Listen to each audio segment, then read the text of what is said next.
दोस्तों नमस्कार, दर्शकों जय माता दी। स्वागत है आप सबका एक बार फिर से मेरे चैनल राम कपूर @ नक्षत्र सिद्धांत पे। जैसे कि आप जानते हैं, इस वीडियो के माध्यम से हम प्रतिदिन चंद्रमा के गोचर नक्षत्र के द्वारा यह जानने की कोशिश करते हैं कि हमारा जन्म का नक्षत्र अच्छे स्थान पर पड़ रहा है या थोड़ा असुविधापूर्वक स्थान पर पड़ रहा है। वीडियो शुरू करने से पहले मेरा एक डिस्क्लेमर, ना तो मैं कोई सेबी रजिस्टर्ड एडवाइज़र हूँ, फाइनेंशियल एडवाइज़र हूँ, और ना ही मैं कोई ज्योतिष हूँ। यदि आप मेरे वीडियो के आधार पर शेयर मार्केट में किसी भी तरीके का बाई सेल का बटन दबाते हैं तो उसमें प्रॉफिट एंड लॉस के आप स्वयं जिम्मेवार होंगे, क्योंकि मैं ये वीडियो एक एजुकेशनल पर्पस से बना रहा हूँ। इसी तरीके से ना मैं कोई एस्ट्रोलॉजर हूँ।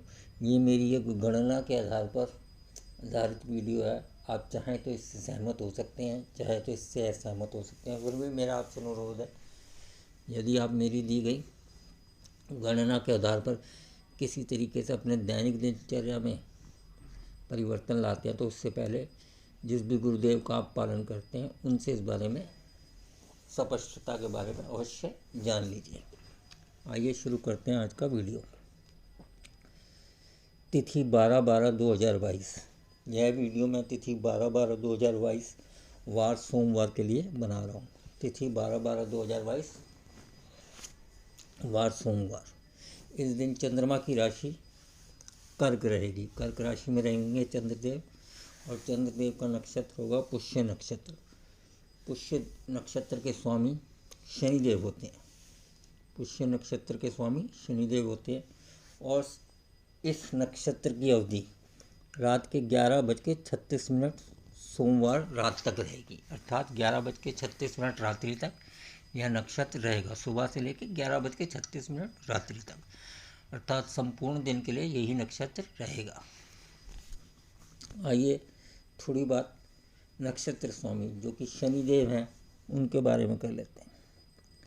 शनिदेव का नाम सुनते ही हमें सबसे पहले क्या ध्यान में आता है? शनिदेव मुख्य रूप से कर्म के कारक हैं। शनिदेव कर्म के कारक हैं। शनिदेव हर उस इंसान को पूर्ण रूप से सुख प्रदान करते हैं जो हमेशा अपने कर्म में व्यस्त रहता है। शनिदेव को दुख का भी कारक कहते हैं। शनिदेव अंधकार के कारक है। शनिदेव वास्तु के भी कारक हैं। शनिदेव कुछ आपका स्वास्थ्य सही ना रहने के भी कारक है। लेकिन उन बातों को छोड़ते हुए सबसे जरूरी काम है, शनिदेव कारक है कर्म के। और काल पुरुष की कुंडली में इनके पास कर्म और लाभ 10वां और 11वां दोनों भाव इनके पास होते हैं। अर्थात यदि आप कर्म करेंगे तो शनिदेव थोड़ा समय लगा सकते हैं, लेकिन उससे आपको लाभ ना मिले या नहीं हो सकता। शनिदेव के बारे में बहुत भ्रांति है कि यह दुख देते हैं, दुख के कारक हैं। लेकिन जो व्यक्ति अपना कर्म करता है उसको यह, मेरे हिसाब से जितना मैंने पढ़ा लिखा है देखा है, जरूर व जरूर पुरस्कृत करते हैं। शनिदेव के तीनों नक्षत्र पुष्य, अनुराधा, उत्तरा भाद्रपद सबसे शुभ नक्षत्र हैं। इनसे ज़्यादा शुभ नक्षत्र कोई भी नहीं है।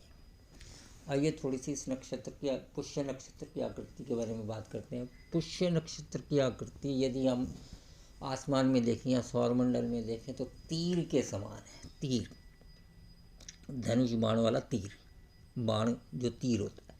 और इसमें तारा संख्या 3 है। 3 तारों की इसमें संख्या है।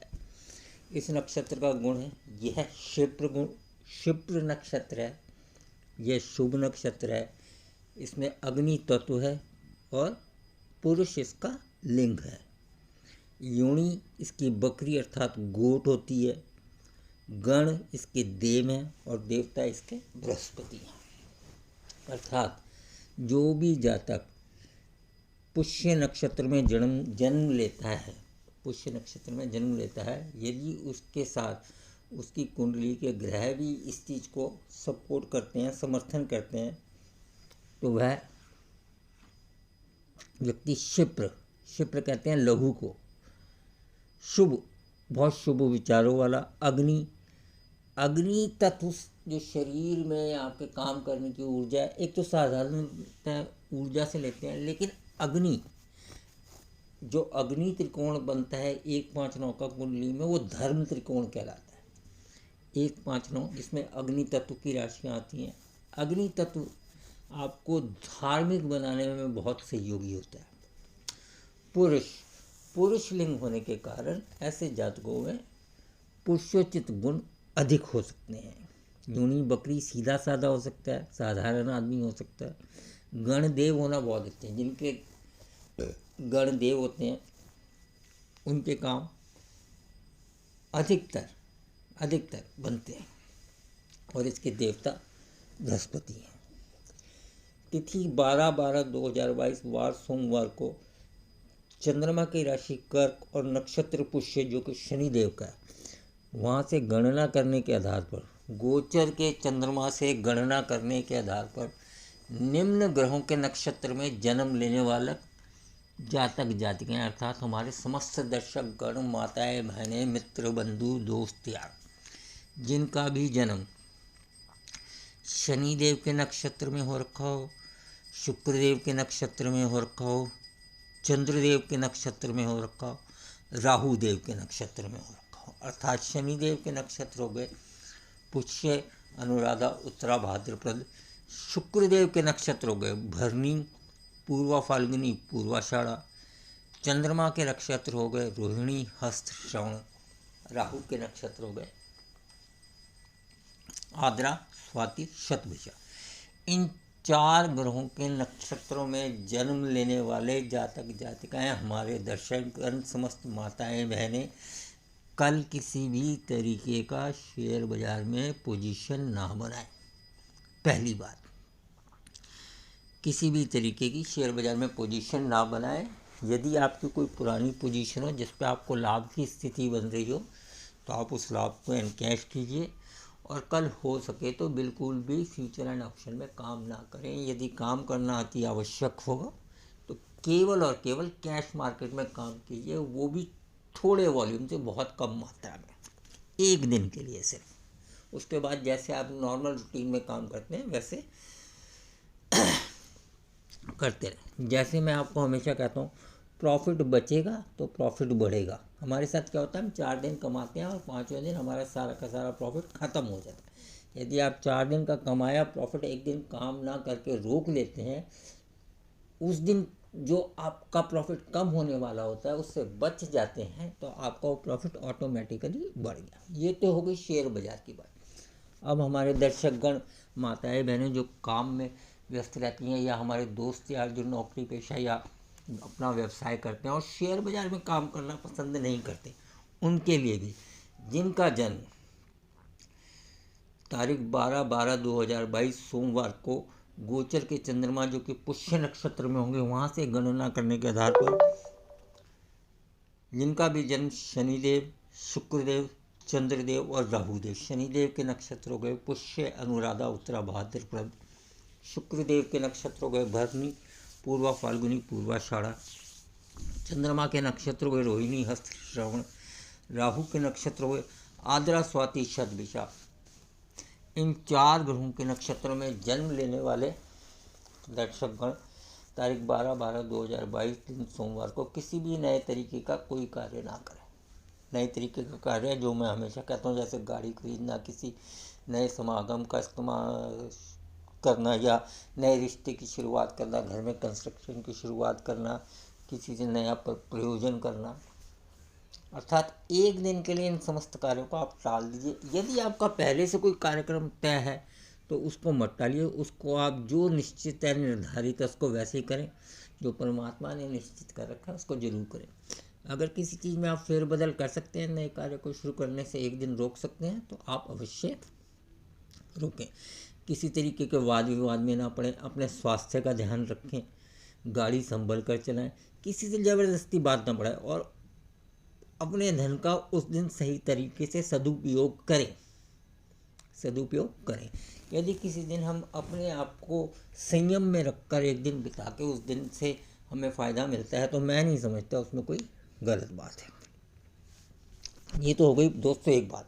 अब सारे के सारे 4 नक्षत्र तो मैंने बता दिए। मैंने आपको ये भी कहा था कि मैं आपको इसके साथ एक नक्षत्र ऐसा बताऊंगा, एक ग्रहों का नक्षत्र ऐसे बताऊंगा जिसको पुष्य नक्षत्र के अनुसार 12/12/2022 दिन सोमवार को पुष्य नक्षत्र से गणना करने पर गुरुदेव के नक्षत्र बृहस्पति देव के नक्षत्र में जिन भी जातक जातिकाओं या हमारे दर्शकों का जन्म गुरुदेव बृहस्पति देव के नक्षत्र में हो रखा, बृहस्पति देव के नक्षत्र पुनर्वसु, विशाखा, पूर्वा, भाद्रपद, यदि इनके कुंडली में ग्रह इस तरीके से हैं और उसको समर्थन करते हैं तो इन्हें विशेष लाभ की प्राप्ति हो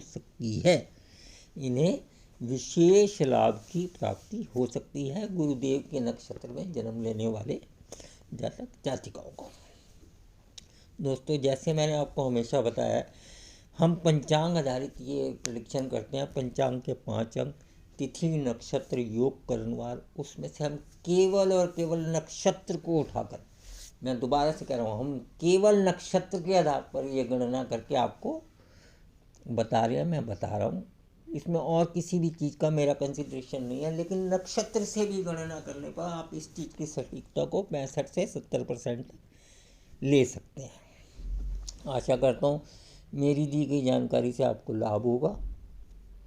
इसी के साथ मैं आपसे रिक्वेस्ट करता हूँ, आप मेरे चैनल राम कपूर @नक्षत्र सिद्धांत को लाइक कीजिए, सब्सक्राइब कीजिए, शेयर कीजिए अपने दोस्तों यारों में, ताकि मेरी दी गई जानकारी से उनको भी लाभ पहुँचे। और नोटिफिकेशन बेल को ऑल पे रखिए ताकि प्रतिदिन जो मैं एक नक्षत्र के आधार पर गणना करके आपको बताता हूँ उससे उनको भी लाभ मिल सके और प्रतिदिन आने वाले मेरे एक वीडियो का नोटिफिकेशन आपको मिल सके। आशा करता हूँ आप मेरे चैनल को अधिक से अधिक मात्रा में सब्सक्राइब करेंगे। इसी के साथ मैं दर्शकों से इजाज़त चाहूँगा। इस मनोकामना के साथ माता रानी से मैं यही प्रार्थना करूँगा, तारीख 12/12/2022 सोमवार आपकी सुखमय बीते और बहुत ही मुनाफे भरा दिन आपका रहे। सभी दर्शकों को जय माता दी और दोस्तों को नमस्कार।